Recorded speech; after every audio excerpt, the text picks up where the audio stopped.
Les urgences du CHU de Nantes saturées depuis plusieurs semaines. Parfois, on atteint les 280 patients en une journée, surtout le week-end.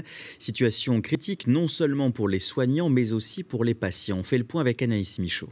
Derrière moi, c'est un balai incessant d'ambulances, de brancards et de piétons.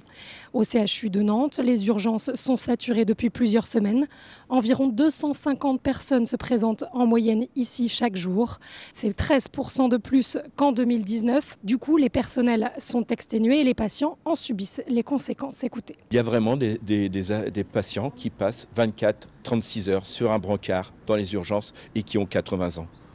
80 ans sur un brancard, c'est inacceptable. Une situation d'autant plus critique que l'offre est réduite dans le département. Le SMUR d'Ancenis a fermé en juillet dernier et jusqu'au 31 décembre au moins.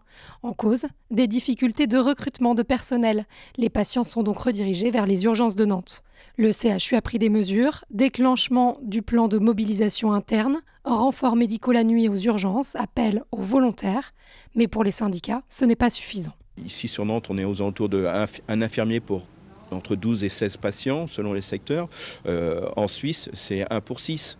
On a besoin de monde pour étoffer les équipes d'urgence. Et c'est pour ça qu'on est rentré en négociation la semaine dernière pour que tous les contractuels du CHU, notamment au moins 1500 contractuels, soient titularisés. Côté SAMU, il y a eu par le passé, mais je veux dire, c'est pas suffisant parce que la demande est toujours plus importante. Je veux dire, on cherche à prendre en charge les patients et donc il faut se donner les moyens si on veut une prise en charge. C'est pas en réduisant le nombre de lits dans toutes les structures qu'on va pouvoir accueillir. Le CHU demande à chacun de privilégier la consultation de son médecin traitant pour toute problématique non urgente et de n'appeler le SAMU qu'en cas de nécessité.